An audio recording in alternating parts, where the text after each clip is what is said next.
ओम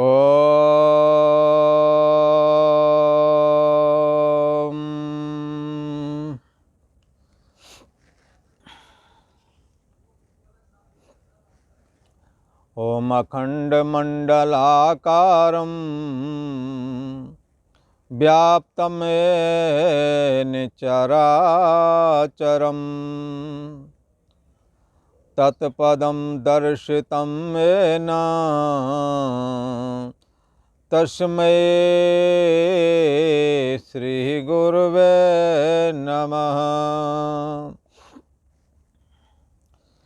योगेश्वर श्री कृष्ण भगवान की जय। ऐं सरस्वत्यै नमः। श्री गंगा देव्यै नमः।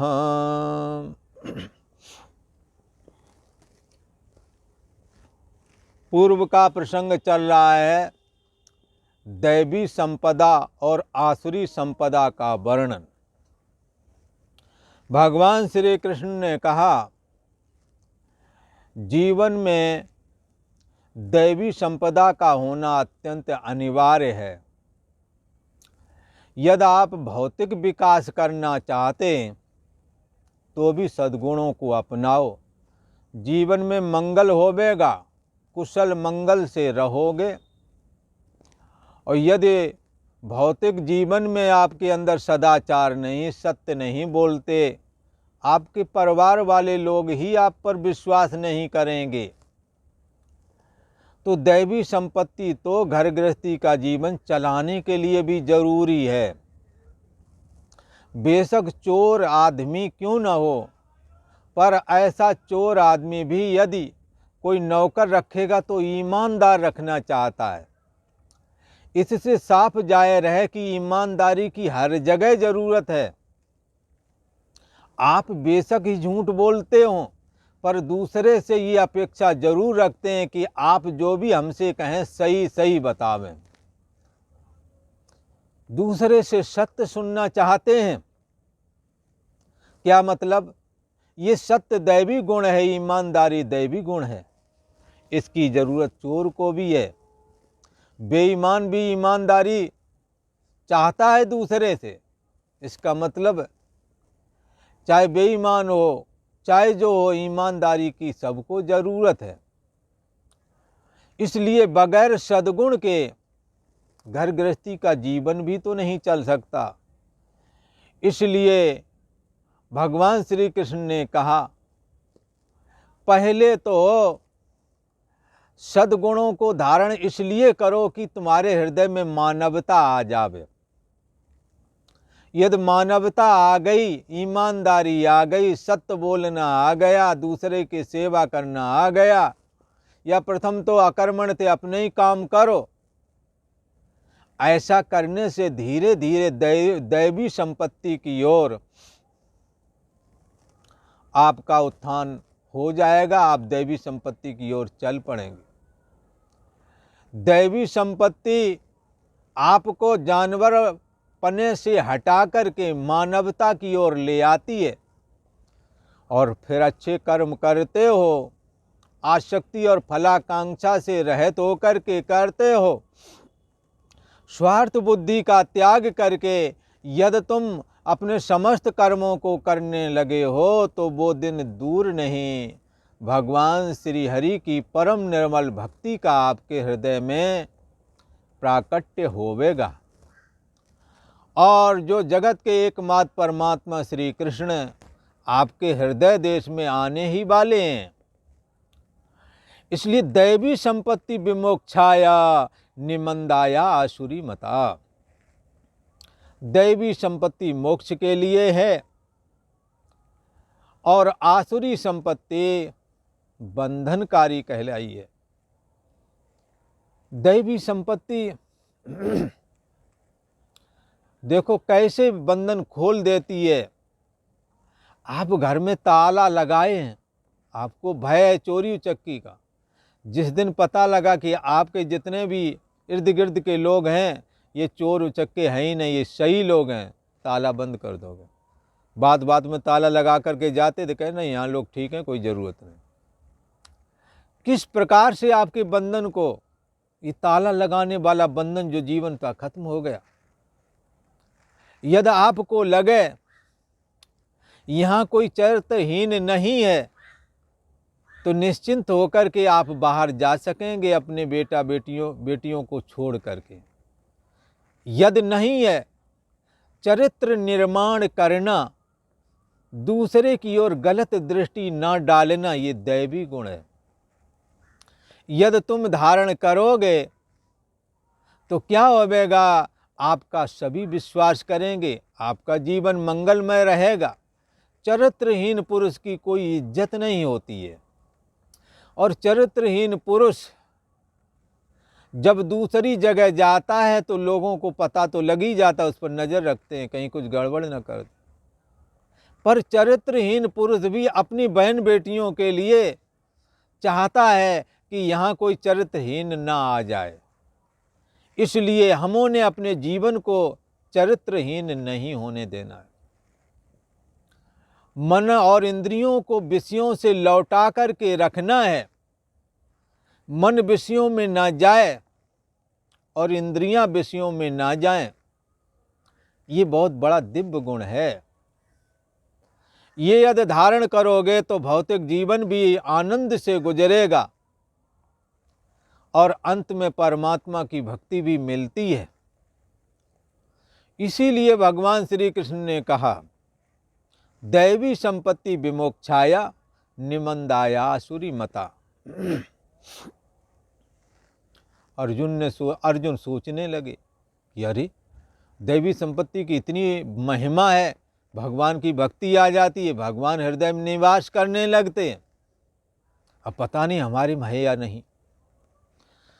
भगवान श्री कृष्ण ने कहा, अर्जुन माँ शुचा, तुम शोक मत करो, तुम दैवी संपत्ति लेकर के ही जन्मे हो, अर्जित नहीं करना, तुम दैवी संपत्ति लेके ही आए हो। सबसे बड़ा सबूत हम जो हैं तुम्हारे साथ में। वरना कोट कोट कोट मुनि जतन कराई, अंत राम कहे आवत नहीं। करोड़ों प्रकार के यत्न साधन भजन तपस्या करते हैं, पर अंतिम समय में राम राम भी नहीं कह पाते हैं, भगवान का नाम नहीं आता। तो भगवान तो और बड़ी बात है ना। देखो तो सही, मैं सृष्टि का एकमात्र कारण तुम्हारा रथ हाँक रहा हूँ, तुम्हारा गुरु बनकर के उपदेश कर रहा हूँ। यदि तुम्हारे अंदर दैवी संपत्ति ना होती तो ये कार्य मैं कभी कर सकता हूँ। कोई बलपूर्वक हमें अधीन नहीं कर सकता, किसी के दबाव में मैं रथ नहीं हाँक रहा हूँ। अर्जुन, ये तो तुम्हारे दैवी गुणों से प्रसन्न होकर के ये कर रहा हूँ। अर्जुन बोले, महाराज हमें तो कोई अपने अंदर दैवी गुण नहीं समझ में आता है। आप में आपने हमारे अंदर ऐसा कौन सा गुण देख लिया है जो आप हमारा रथ हाँकने को तैयार हो गए, रथ हाँक रहे हैं। भगवान ने कहा, भक्तों में सका चेती। हे अर्जुन, तुम्हारे हृदय में हमारे प्रति बड़ा प्रेम है, तुम हमारे भक्त हो और सखा चेती, मेरे सखा हो, मेरे मित्र हो।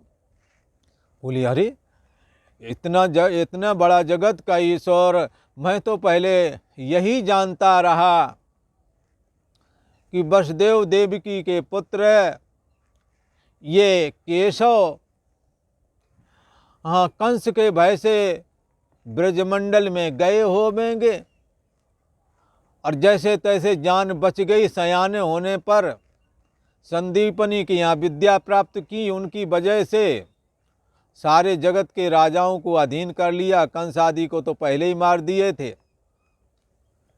पर आप ऐसे हो ये मैं नहीं जानता कि सारी दुनिया आप में है। 12 आदित्य, 11 रुद्र, 8 वसु, दोनों अश्विनी कुमार, ये देवता जो 33 प्रकार के जो देवता है ना, ये सब तुम्हारे अंदर है, ये नहीं पता था। हम तो आपका ये सुंदर और सौम्य रूप देखा करते थे, जो कि देखने मात्र से, जिसका दर्शन करने मात्र से तुरंत हृदय में शांति मिलती है। देवा नित्यम दर्शन कांक्षिणः, आपके इस मनुष्य रूप को देवता भी नित्य प्रति दर्शन की आकांक्षा रखते हैं, और मैं तो आपके इस मनुष्य रूप को देख करके तुरंत मेरे को शांति मिलती है। मैं तो ऐसा ही समझता था, पर आप इतने भयानक भी हैं कि बड़े कौरवों का दल आपके मुख में चला जा रहा है, आप चबाए जा रहे हैं, खाए जा रहे हैं। पांडवों का दल भी घुसा चला जा रहा है आपके मुख में। धृतराष्ट्र के पुत्र, उनकी सेना तथा उनकी तरफ से युद्ध करने वाले राजा लोग सब तुम्हारे मुख में समा गए, उनको आप चबा गए। कुछ मुख चूर्ण होकर के आपके दांतों में हिल गए हुए मैंने देखा था, और हमारे दल के भी लोग चले गए। आप इतने भयानक हैं, ये मुझे मालूम न था। आप ऐसे रूप वाले भी हैं, ये मुझे मालूम न था। आप काल के भी काल महाकाल हैं, ये मुझे मालूम न था। पर हे भगवान, ऐसे जगत के महान ईश्वर जिनकी अपार महिमा है, जो भयानक से भी भयानक हैं और सौम्य से भी सौम्य हैं, उन भगवान श्री कृष्ण की मुझ पर बड़ी अपार कृपा है, जो उन्होंने मुझे अनुग्रह करके अपना लिया है, स्वीकार किया है। न जाने कौन से गुण से दयानिधि रीझ जाते हैं। भगवान श्री कृष्ण की ऐसी महिमा है। हाँ, यदि साधक के अंदर अपनी भक्ति देखते हैं तो उसके समस्त कार्य संपादन करते हैं और सद्गुणों का भंडार उसके हृदय में भर देते हैं। इसलिए भगत करत बिन जतन प्रयासा, संसत मूल अविद्या नाशा। भक्ति करते हुए बगैर जतन और प्रयास के हे भगवान, आप इस संसार का कारण जो मूला अविद्या है, जो अज्ञान, उसका नाश कर डालते हैं। भक्ति आपका अनेक साधन है आपकी प्राप्ति के, परंतु भक्ति आपका स्वतंत्र साधन है आपकी प्राप्ति के लिए, और सद्गुणों के लिए तो कहना ही क्या।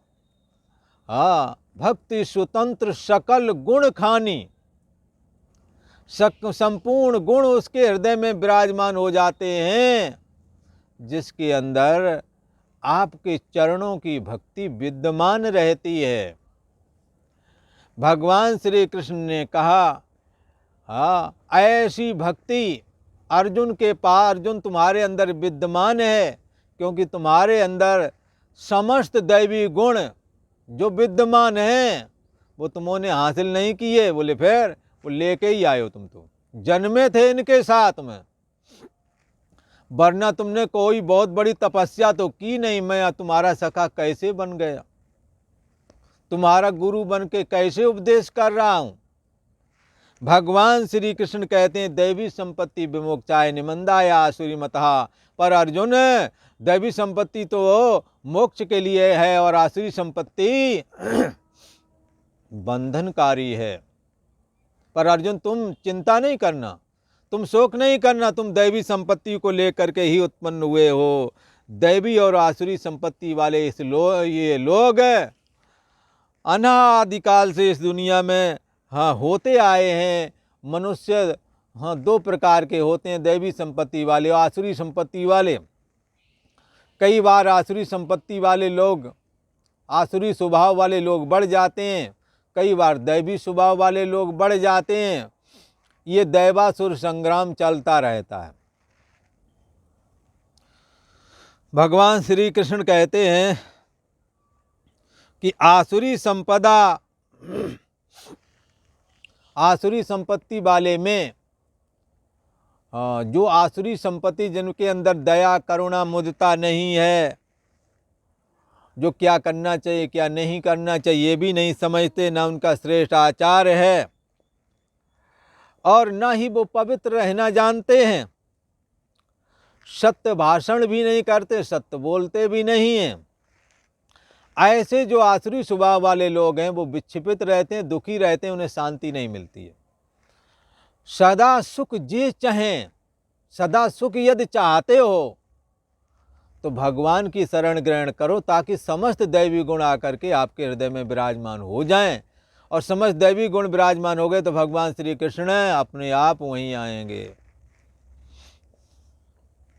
ये लोग आसुरी संपत्ति वाले, इनका विचार भी कुछ अलग तरीका का हो जाता है। ये तो कहते हैं जगत, तो इस जगत का कोई आश्रय नहीं, अपने आप ही है ये सब। अच्छा,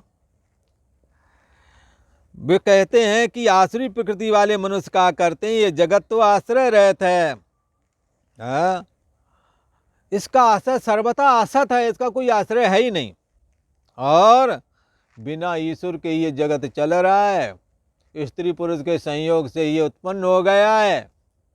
और इस जगत का कारण क्या है कोई तो समझ में नहीं आता।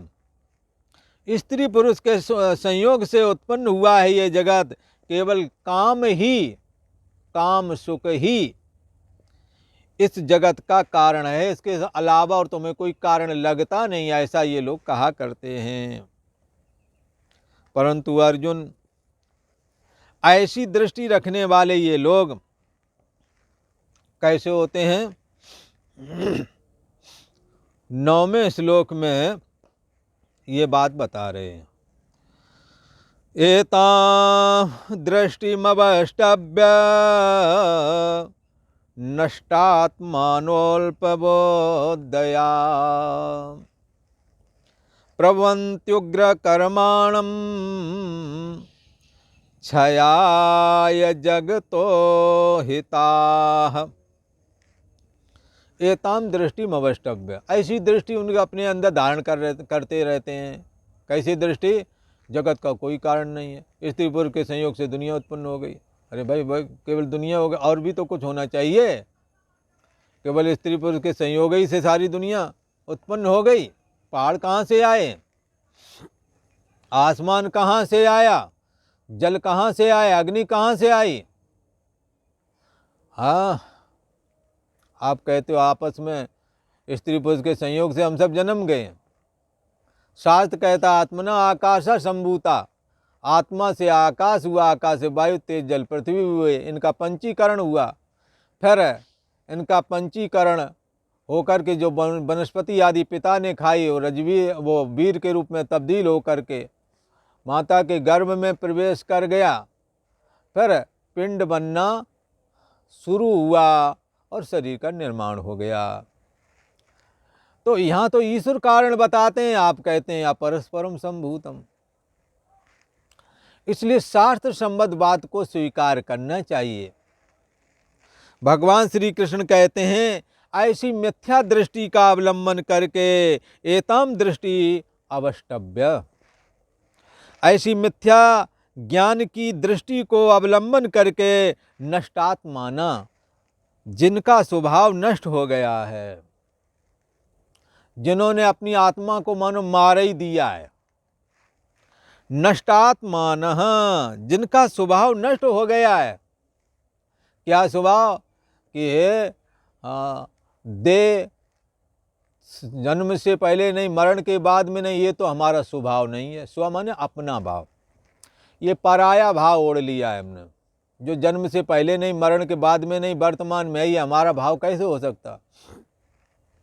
मन भी हमारा भाव नहीं, सोने जागने वाली चेतना हमारे द्वारा जानी जाती है, ये भी पराया भाव है।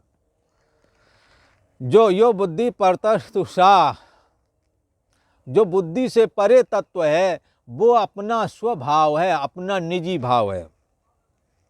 पर जिन्होंने इस मिथ्या ज्ञान को धारण कर लिया है, उसका अपना स्वभाव, सर्वाधिष्ठान ब्रह्म मैं हूँ, ये सब अपना स्वभाव है हर जीव का। देह मैं हूँ, देह के संबंधी मेरे हैं, ये अपना स्वभाव नहीं है, ये पराया भाव है, ये प्रकृति का भाव है। ये पर और जो हाँ, बुद्धि को जो जानता है, सोने जागने वाली चेतना को जो जानता है, इनके रहने को, इनके ना होने को, इनकी जड़ता को भी जो जानता है, ये कैसा है? ये स्वभाव है, अपना स्वरूप ही है, शुद्ध चैतन्य सत्ता ही अपना स्वभाव है। भगवान श्री कृष्ण कहते हैं इस मिथ्या ज्ञान को अवलंबन करके कौन देह सत्य है और जगत सत्य है, भोग पदार्थ रमणीक हैं। ये कैसी दृष्टि है? मिथ्या दृष्टि है। देह जन्म से पहले नहीं, मरण के बाद में भी नहीं, तो देह और जगत सत्य कैसे हो सकता है? इसी को कहते हैं। पर ये जो आसुरी स्वभाव वाले हैं, कैसे है? ये देह और जगत को ही सत्य मान करके चलते हैं। इस सृष्टि का कारण ईश्वर है, पर वो ईश्वर को कारण नहीं मानते। वो कहते हैं एक दूसरे के स्त्री पुरुष के संयोग से सृष्टि हो गई। ये मिथ्या दृष्टि है, ये मिथ्या ज्ञान है इसको। इसलिए मिथ्या ज्ञान का अवलंबन करके जिनका स्वभाव नष्ट हो गया है, अपना निज भाव जाता रहा, पराया भाव देव मैं हूँ इसको धारण किए हैं। सुखी दुखी होने वाला मन वाला भाव भी पराया भाव है, पर सूक्ष्म भाव ऐसे इससे वो अलग है, पर इसमें बंध गया है। ये अपना भाव नहीं है। तो जो सबको जानता है तद ब्रह्म, वो ब्रह्म है, वही हमारा स्वभाव है। तो जिन्होंने मिथ्या ज्ञान के द्वारा वो स्वभाव ढक दिया है, हो तो तुम जन्म से पहले भी आत्मा थे, मरण के बाद में भी आत्मा के रूप में बचते हो, वरना अगला जन्म जब शरीर मिलना होगा तो आत्मा ना होगी तो शरीर किसको मिलेगा? ये जीवात्मा ही है जिसने ऐसे अनेकों शरीर धारण किया, अनेकों तक का त्याग किया, पर जीवात्मा ज्यों का त्यों है। इस मिथ्या ज्ञान का अवलंबन करके जिनका स्वभाव नष्ट हो गया है, जिनकी बुद्धि मंद है, जो मंद बुद्धि किसकी है? जो भोग पदार्थों को रमणीक माने, भोग पदार्थों में ही रचा पचा रहे, जिनकी आसक्ति विषय लोलुपता में हो चुकी है, उनकी बुद्धि मंद है। अहिता, जिनकी बुद्धि मंद है, अहिता, सबका अपकार करने में लगे हैं। अगर दूध की दुकान है तो कब हम मिला दें खाद का पानी। हर बात में करना गड़बड़ उन्होंने। बोले बेसन बेच दुकान है, बोले बेसन, बोले ठीक है बेच, आ गया पेवर, उसने मक्का का आटा पीस के मिला दिया। किसी चीज को सही बेचना ही नहीं चाहते। ये क्या है? सबका अपकार करने में लगे पड़े हैं। तुम्हारे द्वारा खाद का दिया हुआ दूध के रूप में ये जो खाद वाला पानी, ये सब चौपट कर देगा, सबकी जिंदगी तबाह कर देगा। क्यों सबका अपकार करने में उतारू हो? इसी हरिद्वार कुंभ की बात है, 2010 की बात है। तो महाकुंभ चल रहा था, दिल्ली से प्रेमी लोग कुछ आए हुए थे। उनका महाराज जी कुछ भंडारा करना है, लगभग 1 कुंटल दूध की ज़रूरत है। उनका ठीक है, एक से बात की, बोले महाराज जी पहुंच जाएगा, यूं तो रास्ता बंद है, मैं तुम्हारे लिए दूध का जुगाड़ कर देंगे। मैं ठीक है। रास्ते बंद हो जाते हैं भीड़ की वजह से। अब उन्होंने दूध तो था नहीं, पता नहीं क्या घोर के दिया, रात भर यहाँ मालपुआ बनवाए उसमें, क्योंकि सुबह बांटने थे जनता जनार्दन को, और रात भर बेचारा बनाता रह गया। जो खावे वही पेट पकड़ ले, जो खावे वही पेट पकड़ ले। और ये कहें हमने पेवर दूध का बनाया बढ़िया, वो उसमें पता नहीं क्या मिला रखा था। फिर उससे जाके बताया कि सबके पेट खराब हुए, सब में ऐठन हुई, तुमने कैसा दूध दिया?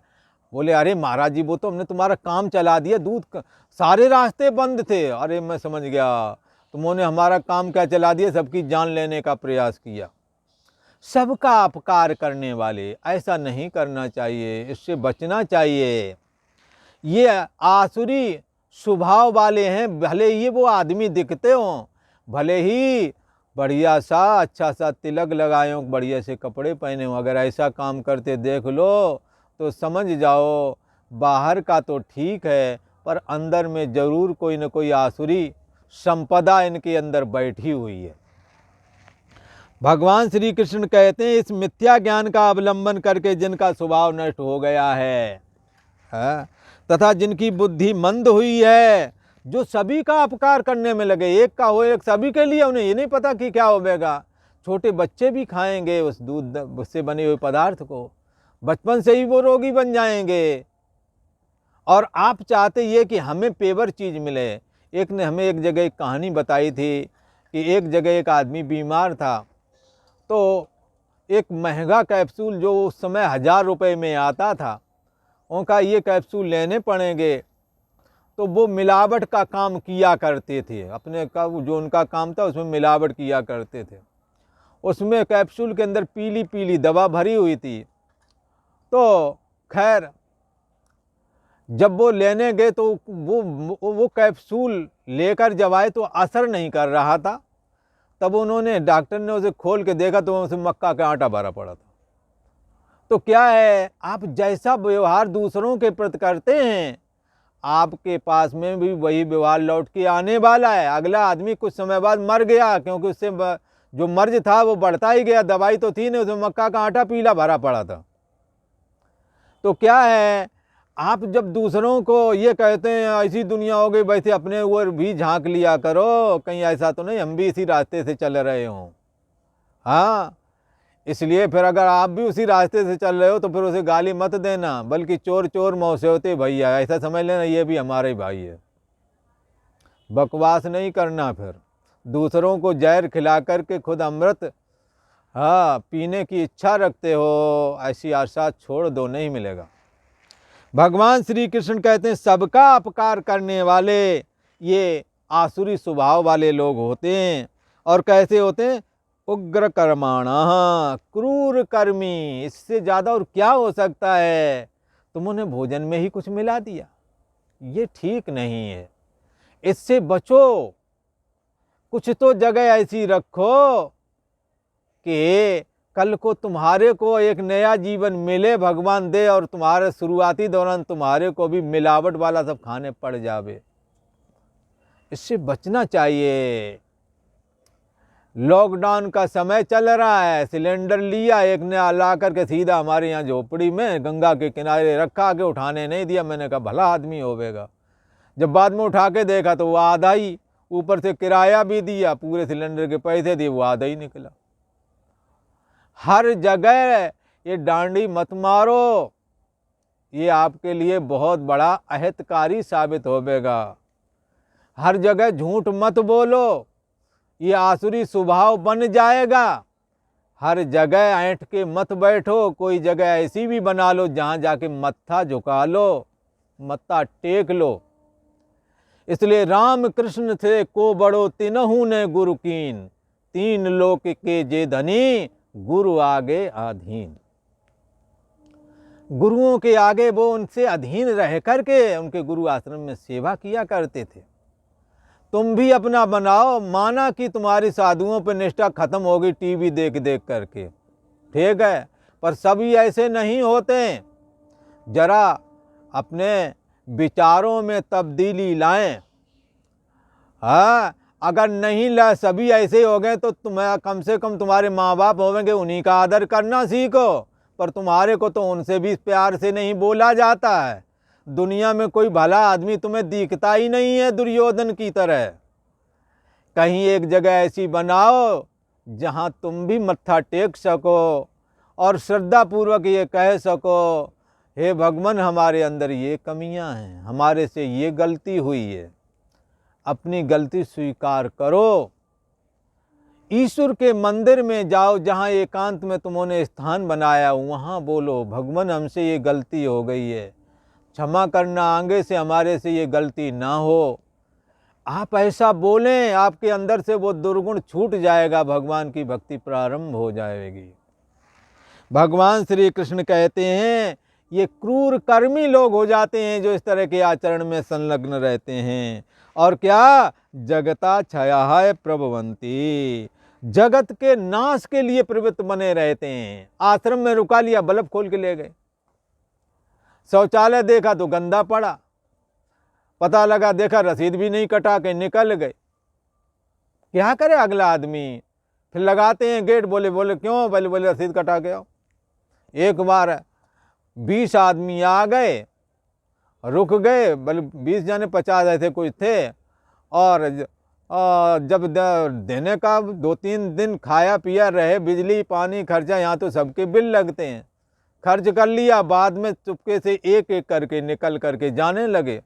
तब तक किसी ने बताया कि वो काफ़ी लोग जो आए थे जिन्हें हाल दिए गए थे और 2-3 दिन उन्होंने यहाँ रहे भी, तो वो लोग जा रहे हैं पर मिले बगैर जा रहे हैं।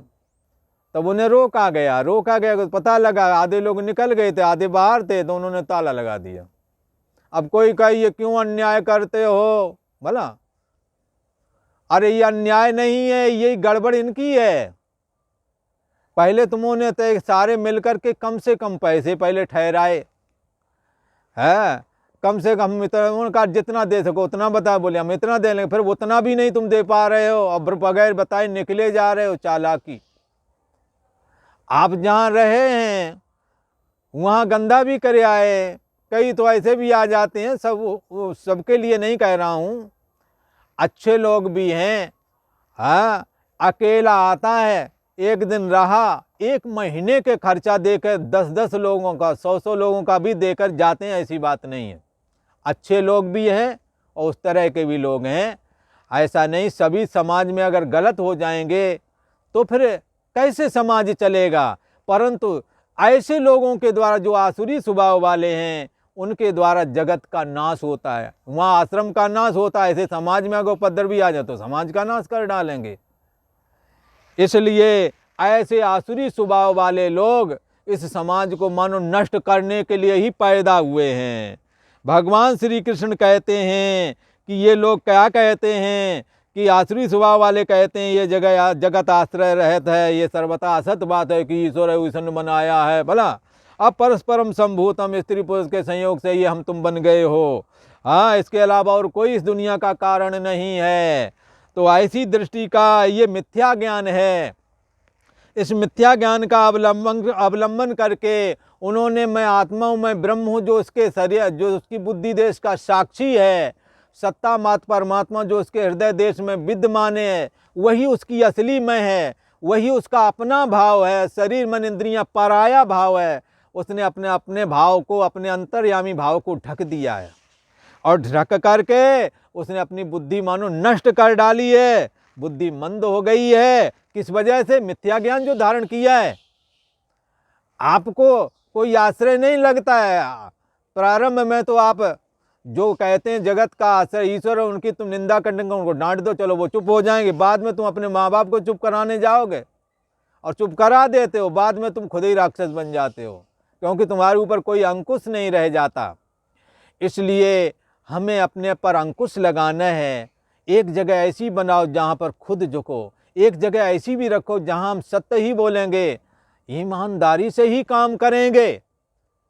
जब तुम सब खो देते हो तो असुर भाव को प्राप्त हो जाते हो। परंतु जिस दिन तुम भगवान की शरण ग्रहण करके भगवान से ये प्रार्थना करते हो कि हे भगवान, मैं इन दुर्गुणों से छूट जाऊं, मेरे से गलती ना हो, तो ये भी होता है, आपके दुर्गुण छूट जाएंगे, आपके अंदर सद्गुणों का निवास होगा। भगवान श्री कृष्ण में अपार सामर्थ्य है, वो सब कुछ कर सकते हैं। ऐसा समझ करके, उनका विश्वास करके, उनका नाम स्मरण, गीता का श्रवण, हाँ, भागवत का श्रवण, स्वाध्याय करो, ये सब करना चाहिए।